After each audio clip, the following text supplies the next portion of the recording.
Keys jingle in my hand as I stand before the front door of my very first home. Not a rental, not a share house. Mine. All mine. The door swings open with a satisfying creak, and I step inside, breathing in deeply. The scent of fresh paint still hangs in the air, clean and promising. This moment should feel perfect. I've waited 32 years for this. "Hello, beautiful," I whisper to the empty foyer, running my fingers along the newly painted wall. That's when I notice something isn't right. My smile falters as I walk further inside, my footsteps echoing on the hardwood floors. The living room comes into view, and I freeze. Where my brand new furniture should be the cream-colored sofa I spent weeks selecting, the glass coffee table, the matching end tables, there's a mismatched collection of garbage. A threadbare couch with stuffing poking through its torn seams, a scarred wooden coffee table covered in rings and scratches, shelves that look like they might collapse if I breathe too hard. I know this furniture. It's Miranda's, my sister's old, filthy cast-offs. "What the hell?" I mutter, slowly circling the room. The stench hits me, then mildew, something rotting, and the unmistakable tang of dried urine. I cover my mouth and nose with my hand, fighting back a gag. My gaze lands on the only thing in the room that belongs: the high-end smart curtains from Miss 10. Serafina hanging pristinely at the windows, their sleek technology and elegant fabric a bizarre contrast to the squalor surrounding them. Before I can process what's happening, my phone vibrates in my pocket. A text from Miranda. I open it to find a photo of my two nephews, jumping up and down on my brand new cream-colored sofa, the one that should be here, in my living room. The boys are grinning, sticky hands grabbing at the cushions as they bounce. Below the photo, a message. "Thanks, sis. Mom said it was a housewarming gift for me. My old stuff is at your place, but you're so good at decorating, you'll make it look great." My hands shake as I stare at the screen. This can't be real. This can't be happening. But it is. 5 days ago, I made a serious mistake. I announced my housewarming party in the family chat a little too early. I just wanted to make sure everyone could clear their schedules and be there. I was excited to show off the house that was truly mine. I wanted recognition for this achievement, for how much it meant to me. My mother, Linda, had immediately chimed in. "Oh, I want to see it before everyone else. Let me come over. Let me be involved." I remember how my heart had warmed at those words. For once, my mother wanted to be part of my life. Not just Miranda's. Mine. Then the furniture company called, confirming delivery for Friday today when I had a crucial meeting I couldn't reschedule. Before I could figure out what to do, my mother's voice cut in. "Let me accept it for you. I'll be here Friday morning." The solution seemed perfect. I gave her the spare key, grateful for her sudden interest in my life. Finally, I had thought, my mom actually cares about me. What a joke. I sink down onto the filthy sofa, not caring about the dust that rises around me. I've spent my entire life as the invisible daughter. The family wallet. The one who paid her own way through college while Miranda dropped out. The one who covered Miranda's $1,200 credit card debt, and then the $1,800 one that followed. The one who sends $600 every single month to make sure my nephews have everything they need, while their mother posts vacation photos on social media. My phone buzzes again. Another text from Miranda. "The boys love the sofa. It's perfect for our place. Mom said you wouldn't mind. You're so independent." Something inside me, something that's been bending for 32 years, finally snaps. I don't cry. I don't scream. I feel a strange calm wash over me, like ice water in my veins. I look around one more time at the disgusting furniture my mother and sister have dumped in my beautiful new home. I take a deep breath, ignoring the stench. I stand up, brush the dust from my clothes, and grip my car keys so tightly the metal cuts into my palm. My sister's apartment is only a 10-minute drive from here. My mother is probably still there, the two of them laughing about how they've pulled one over on practical, reliable Peyton yet again. My father is likely sitting quietly in the corner, watching it all happen, the way he always does. Not this time. I stride back to my front door, the calm inside me solidifying into something harder, something colder, something that has been waiting for this moment for 32 years. I don't bother locking up. After all, there's nothing worth stealing. I get in my car, start the engine, and head straight for Miranda's apartment. This ends today. Keys still clutched in my white-knuckled grip. I thunder up the stairs to Miranda's second-floor apartment. My breath comes in short, angry bursts as I reach her door. I don't knock. I use my spare key, the one she gave me for emergencies, which, emergencies always just meant her needing me to pick up the kids when she was busy with some trivial nonsense. And I adored the kids too much to ever say no. Well, this definitely qualified as an emergency. The door swings open with such force it bangs against the wall, and I freeze in the doorway. My living room has been transported here, piece by piece. My $13,800 furniture set the cream-colored sofa, glass coffee table, end tables, everything is crammed awkwardly into Miranda's much smaller space. The arrangement is ridiculous. The oversized sectional dominates the room, leaving barely enough space to walk. And there, perched on my sofa like a queen on a throne, sits my mother. Linda Brooks, calm as can be, sipping tea from a china cup. Miranda hovers nearby, her expression shifting from surprise to defiance as she spots me. What the hell is this? I demand, stepping inside and slamming the door behind me. Mom sets her teacup down with exaggerated precision. Peyton, there's no need for that tone. No need? You stole my furniture. My voice rises, and I notice my nephews peeking around the corner from the hallway. We didn't steal anything, Miranda says, folding her arms. Mom said it was a gift. A gift? I never… Peyton, Mom interrupts, her voice taking on that reasonable tone she uses when she's about to say something completely unreasonable. You live alone in that big house. Why do you need such expensive things? Miranda has 2 growing boys. I stare at her, incredulous. Because I bought them. With my money. For my house. You're a decor influencer, Miranda chimes in. Just turn trash into treasure. That's what you do, right? Take my old stuff and make it look amazing for your followers. The audacity nearly knocks me backward. You dumped your filthy, broken furniture in my brand new home. That couch smells like urine. Mom gasps, placing a hand over her heart. Are you saying my grandsons aren't house-trained? They're not animals, Peyton. That's not. You're taking toys away from the kids. Miranda cuts in, her voice rising to a theatrical pitch. They love that sofa. Look how happy they are. On cue, my nephews step into view, eyes wide and uncertain. I know this routine. I've seen it my entire life. When confronted, Mom and Miranda instantly transform into victims. This isn't about the boys, I say, struggling to keep my voice level. This is about you taking something that doesn't belong to you. We're family, Mom says, as if that explains everything. Family shares. I take a step forward. Then why didn't you ask me first? Because you would have said no, Miranda replies, rolling her eyes like I'm being completely unreasonable. Yes, I would have. Because it's mine. Mom stands up from my sofa, smoothing her pants. Peyton, honestly, this temper tantrum is beneath you. You should just stop. And go home to prepare for your photo shoot with Miss Serafina on Tuesday. Are you really going to miss that big opportunity just to stand here and fight over a sofa? I freeze, her words sinking in slowly, like poison. How do you know about my photo shoot with Serafina? A flicker of something surprise. Guilt crosses her face before she composes herself. You mentioned it. Obviously. No, I didn't. The realization hits me like a punch to the gut.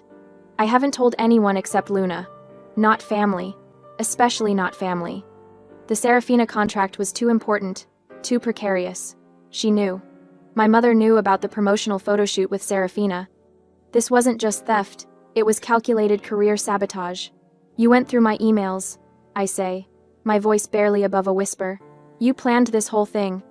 Before she can respond, the boys rush forward and throw themselves against my legs, clinging to me. Auntie, please don't take the sofa, cries the younger one, tears already streaming down his face. We love it. See what you're doing? Miranda hisses. You're upsetting them. For a moment, I feel that familiar pull, the guilt, the obligation, but something has changed inside me. I kneel down to their eye level, gently placing my hands on their shoulders. Sweeties, I'm not mad at you. I love you, but this is Auntie's property. Your grandma and mom took it without asking me. You are always welcome in my home, and you can use my things, but not like this. The boys sniff. Usually, I'd cave by now.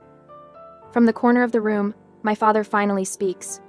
I hadn't even noticed him sitting there, silent as always, Miranda, just give your sister her things back. His voice trails off as Mom shoots him a look that could freeze lava.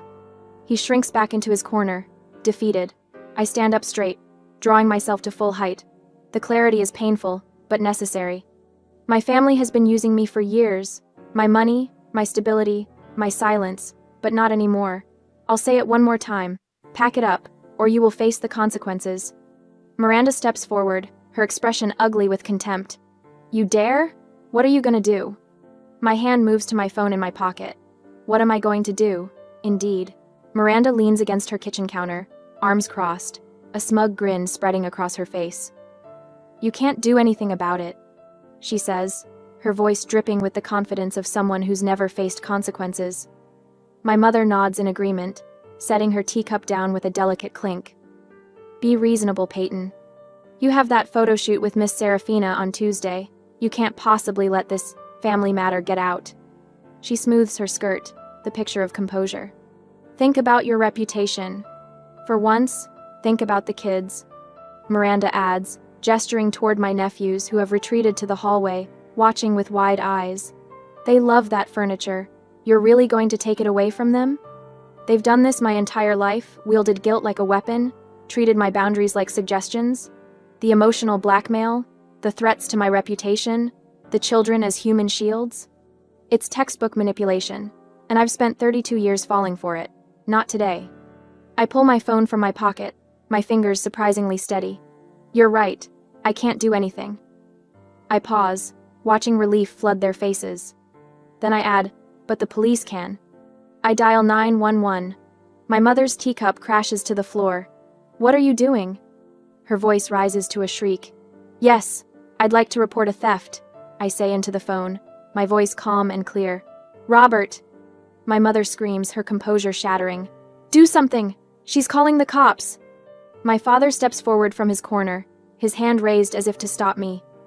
For a moment, he's not the silent observer but the enforcer my mother has always wanted him to be. I lock eyes with him. Dad, don't. Something passes between us, some quiet understanding that's been 32 years in the making. I watch the conflict play across his face, the decades of choosing the path of least resistance warring with something new, something like respect. Slowly, his hand drops. He retreats back to his corner, his shoulders slumped. He has made his choice. My mother lunges toward me, fingers outstretched for my phone. Give me that. I sidestep her easily, keeping the phone to my ear. And now they're assaulting me. I tell the operator, who confirms officers are on their way. The next 20 minutes are chaos. My mother paces, alternating between threats and pleas. Miranda tries calling my bluff, insisting I won't go through with it. My father sits silently, staring at his hands. My nephews watch it all from the safety of their bedroom doorway, confusion etched on their small faces. When the knock comes, the apartment falls silent. 2 officers stand in the doorway, a woman with cropped blonde hair and a man with serious eyes. We received a call about a theft, the woman says. My mother immediately steps forward, her social mask firmly in place. There's been a misunderstanding. This is a family matter. My name is Peyton Brooks, I interrupt. I purchased $13,800 worth of furniture that was delivered to my home yesterday. Without my permission, my mother and sister took it and replaced it with this. I show them photos of the filthy furniture now sitting in my living room. Do you have proof of purchase? The male officer asks. I pull up the receipts on my phone, along with the delivery confirmation email sent to my address. The female officer examines them carefully, then looks at my mother and sister. Ma'am, did you take this furniture? My mother shifts strategies, her voice honey-sweet. It was a misunderstanding. Peyton agreed to give the furniture to Miranda. Her children needed it. That's not true, I say quietly. I never agreed to that. The officers separate us, taking statements individually. They look at the texts from Miranda, thanking me for the gift. They listen to my mother's increasingly flustered explanations. They note my father's silence. After what feels like hours, the female officer gathers us in the living room. Based on our investigation, this appears to be a clear case of theft. The furniture was purchased by Mrs. Ann Brooks, delivered to her address, and removed without her consent. She turns to my mother and sister. You have 2 options. Return the property immediately, or Miss Brooks can press charges and take this to court. The color drains from my mother's face. Miranda's smug smile has long since disappeared. We'll return it, my mother says tightly. Under police supervision, they begin the humiliating process of repackaging my furniture. Every piece they carelessly tossed around must now be wrapped. My sister struggles with the sofa cushions, cursing under her breath. My mother wraps glass tabletops, her movements stiff with rage. Clearly, they are not very careful. The officers stay, ensuring every single item is accounted for. As the last piece is loaded, I turn to leave. The confrontation is over. I've won. Don't you ever show your face in this house again? My mother screams at my back. I pause at the door, turning slightly. That's the best thing you've said all day. I look her directly in the eyes, letting 32 years of suppressed truth rise to the surface. Oh, and don't expect that $600 on the first of the month. The truck follows me back to my house, where the officers oversee the return of my furniture. The police leave once everything is back in place, offering me a case number, just in case. Finally, alone, I stand in my living room, surrounded by my belongings. The victory feels hollow somehow. The cream sofa has an ice cream stain from my nephew's. The coffee table has a new scratch across its surface. A tag has been ripped from one of the end tables. I pull out my phone and begin methodically documenting everything. I take videos of the entire room, then close-up photos of each imperfection, the stain, the scratch, the ripped tag. I'm not sad. I don't have time for that luxury. I call an emergency sofa cleaning service, wincing at their weekend premium rate but agreeing immediately. The stain needs to be gone before Tuesday's photo shoot with Miss Serafina. Everything must be perfect. The weekend passes in a blur of preparations. Luna arrives Saturday morning, her arms full of groceries and cleaning supplies. You called the cops on your mom? She says. Not a question, but a statement filled with awe. You actually did it. I had to, I reply, arranging throw pillows to hide the slightly darker patch where the stain had been. I'm proud of you, Luna says, helping me center the coffee table. We work together, transforming my house into the showcase it needs to be for Tuesday. By Sunday night, everything looks perfect. I've just stepped out of the shower when I notice my phone blinking with notifications. 3 missed calls from Miss Serafina, and 5 from Luna. My stomach drops as I unlock the screen. There it is, Miranda's newest social media post. A photo of the old, filthy furniture they had dumped at my place, with Miss Serafina's high-end curtains hanging perfectly in the background. She's tagged at Peyton's pics and written, "Visited the expert decorator's new house. Guess this is an influencer's real taste? Trash. Disappointed." I stare at the phone, water dripping from my hair onto the screen. Miranda couldn't steal my furniture, so she's trying to steal my reputation instead. The war has only just begun. My phone won't stop vibrating. 3 messengers from Luna. 23 notifications from Instagram. The comment section explodes beneath it. Some defending me. Others expressing shock and disappointment. The PR crisis is spiraling in real time, right before my eyes. My phone buzzes again. Miss Serafina. I take a deep breath and answer. Miss Serafina, I was just about to call you. Peyton. Her voice is ice. I've been sent a rather disturbing image featuring my curtains. This was not in our contract. Having my brand new line displayed alongside what appears to be garbage is unacceptable. My heart hammers against my ribs, but I keep my voice steady. Miss Serafina, I completely understand your concern. That photo was taken and posted without my knowledge or consent. Explain, now. So I do. The entire humiliating story pours out: the furniture swap, calling the police, getting everything back, spending the weekend cleaning. How my sister and mother deliberately sabotaged me, using her old furniture and my professional reputation as weapons. There's silence on the other end when I finish. The photo shoot is still scheduled for tomorrow, I say into the void. I guarantee it will be perfect. The furniture is all in place, professionally cleaned. Your curtains will be showcased exactly as we discussed. Another long pause. Very well, Miss Serafina finally says. I sympathize with your situation, Peyton. Family can be complicated. But I'm trusting you to deliver what we agreed upon. My team will arrive at 9 a.m. sharp. I won't let you down. Thank you for understanding. After hanging up, I send Luna a quick text. Everything under control. Serafina still on for tomorrow. We'll call you later. I walk to my desk and open my laptop. A new spreadsheet appears on the screen. I title it, Final invoice. Line by line, I document everything. College debts, $1,200 plus $1,800 equals $3,000. Monthly support $600 x 36 months, $21,600. Gifts 5 years, est, $5,000.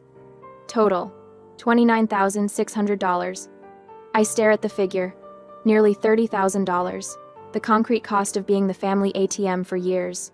I save the file and close my laptop. Tomorrow, Miss Serafina arrives. The photoshoot transforms my living room into a hive of focused activity. Lighting technicians adjust their equipment while stylists make final touches to the furniture arrangement. Miss Serafina inspects her smart curtains, nodding approvingly as they respond to her voice commands, shifting from translucent to opaque with elegant fluidity. Luna hovers near me, having taken the day off work to be here. She's been glancing nervously at the door all morning. They won't show up. I tell her, knowing exactly what she's thinking.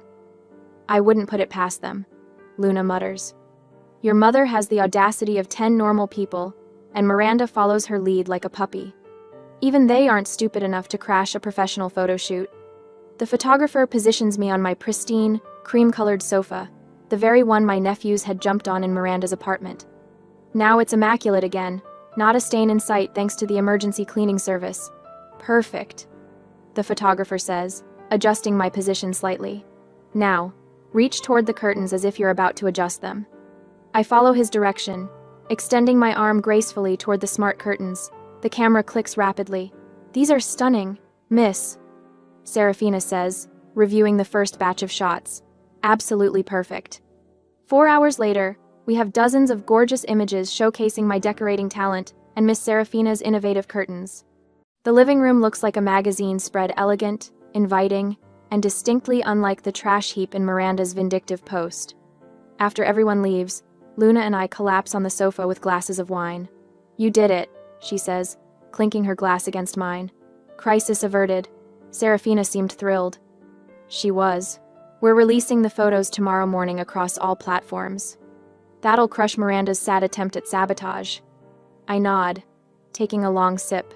One more thing to do tonight. After Luna leaves, I return to my laptop and open the final invoice spreadsheet. I attach it to an email addressed to my mother, father, and sister. Subject: Final invoice. Payment not expected. The message is brief. This is what being the family ATM has cost me over the years. Consider this my formal notice that the ATM is permanently closed. Do not contact me again. I hit send, then immediately block my mother's and sister's numbers on my phone. For the first time in years, I feel light, free. 2 blocks away, Miranda slams her phone down on the coffee table. What the hell does she mean? The ATM is closed, she screams at her mother. I need that $600 a month. Linda paces back and forth across Miranda's living room, her face flushed with anger. This is ridiculous. She can't just cut us off. After everything we've done for her. Done for her? Miranda laughs bitterly. Like what, exactly? You've never done anything for her except take. Watch your mouth, Linda snaps. This is your fault. If you hadn't posted that stupid picture. My fault? It was your idea to switch the furniture, and now she's blocked both our numbers. Their argument escalates, voices rising to a screaming match that sends Miranda's children scurrying to their bedrooms, hands over their ears. In the corner, Robert watches silently, rubbing his temples.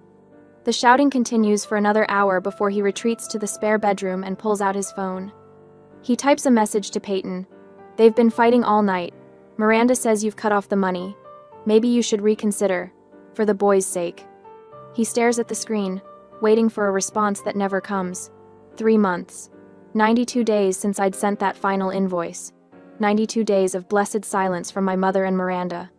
My phone buzzes on the kitchen counter, and I see my father's name flashing on the screen. The 4th call this week. I let it ring until it stops, then watch as the voicemail notification appears. With a sigh, I tap to listen. Peyton, it's Dad. His voice sounds tired, defeated. Can't you forgive your mother? She misses you. We all do. The message ends with a heavy sigh. I delete it without responding. The first dozen times he called with the same plea, I'd felt a twinge of guilt. Now I feel nothing. My new cream sofa, professionally cleaned of all ice cream stains, sits in my living room like a trophy. A reminder that I'd finally done what 32 years of being the good daughter hadn't accomplished. I'd made them see me. My phone buzzes again. This time it's not my father but my Aunt Teresa, my mother's sister. Peyton Brooks, what is wrong with you?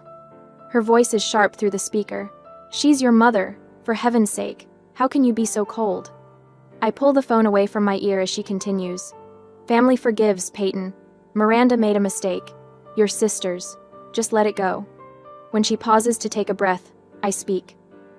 Aunt Teresa, this isn't about forgiveness. It's about respect and boundaries. Boundaries? She practically spits the word. That's just a fancy way of saying selfish. I end the call without another word. Within the hour, my phone lights up with texts from 2 more aunts and an uncle. The family artillery has been fully deployed. I set my phone to Do Not Disturb and focus on the proposal for my newest client.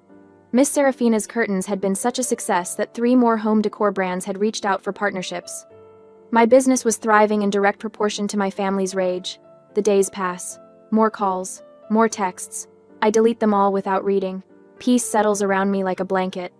Until a month later. It's a quiet Tuesday evening when my phone buzzes with a text from my father. Unlike the others, this one catches my attention because there's an image attached. My nephews, Alex and Jamie, smile up at me from the screen. They're holding a crudely made sign that reads, "We miss you, Auntie P." Their faces are thinner than I remember, their clothes a bit more worn. My father's message reads, "The kids really miss you and want to visit." I stare at the photo, my heart tightening. This is the test I've been dreading. The children are innocent in all this, but they're also the ultimate manipulation tool. I'd calculated the $600 monthly support in my invoice for a reason. It was never really about the money, it was about setting a boundary. But looking at their faces now, doubt creeps in. Has cutting off that money actually hurt them? Are they going without because of my stand against their mother? I pick up the phone and, for the first time in 4 months, I make a call to my family. My father answers on the first ring. Peyton? His voice is cautious, hopeful. I got your text, I say, keeping my tone neutral. I miss the boys too. The line goes quiet for a moment, then I hear him exhale. Does this mean? I have conditions, I interrupt.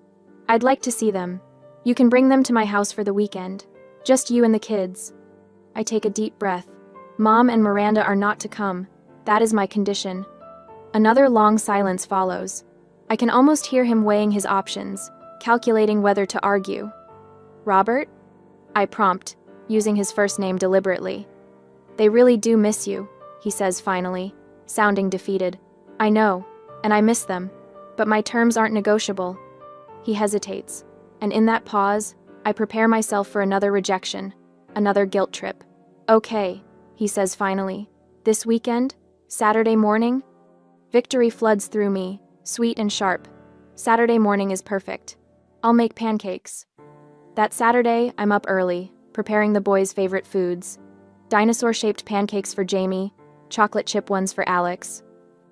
I've bought them each a small gift. Nothing extravagant, just books I know they'll love. When the doorbell rings, I find my father standing there with 2 excited boys bouncing beside him. Auntie P! They shout in unison, launching themselves at my legs. I kneel down, hugging them tight. I've missed you monsters so much. My father stands awkwardly at the threshold until I nod for him to come inside. He looks older than I remember, the lines around his eyes deeper. The day passes in a blur of pancakes and board games and stories. The boys don't mention their mother or grandmother once. Sunday afternoon arrives too quickly. As the boys gather their things, my father pulls me aside in the kitchen. You know, he says quietly, eyes on the boys in the living room. Since you did that, Miranda has changed. I raise an eyebrow, skeptical. Changed how? He rubs a hand over his face. She had to get off social media, and he clears his throat. She's had to get a second job to support the kids. I wait, not saying a word. The important thing is, he continues, instead of worrying what people think, she's living in reality and focusing on her kids for once. The 2 of them are, happier now. The irony isn't lost on me. My active self-preservation had forced Miranda to become a better mother. "And Mom?" I ask, unable to help myself. His expression darkens. She doesn't understand. Probably never will. He meets my eyes directly for perhaps the first time in my life. But I do. You were right to do what you did. The admission staggers me. For 32 years, my father had been Linda's silent shadow, never contradicting, never standing up to her. And now, here in my kitchen, he's acknowledging that I, not my mother, had been right. As they leave, I press containers of food into his hands. "For the boys," I say. He nods, understanding passing between us. "Same time next month?" "I'd like that," I reply. I watch them drive away, standing in the doorway of my home. My beautiful, peaceful home, with its cream-colored sofa and Miss Serafina's smart curtains. The home I defended, the home that's truly mine. I sink into my cream-colored sofa, running my fingers along its pristine fabric. No stains, no tears, just perfect, like everything else in my house now. "More wine?" David asks, leaning over the back of the sofa. His construction-roughened hands hold the bottle with surprising gentleness. "Please." I tilt my glass toward him, watching as he pours. 6 months ago, I never would have imagined this moment, my house filled with laughter, warmth, and people who genuinely care about me. Luna appears from the kitchen, balancing a tray of appetizers. "Peyton, these crostini are incredible. The promotions made you an even better host." I smile at the mention of my recent advancement. After the cream sofa incident became a running joke at the office, my boss finally noticed the backbone I'd grown. 3 months later, I was leading my own marketing team. The influencer contracts followed more lucrative ones than I'd ever dreamed possible. Clients loved the authenticity of my new content. Real homes for real people. The doorbell chimes.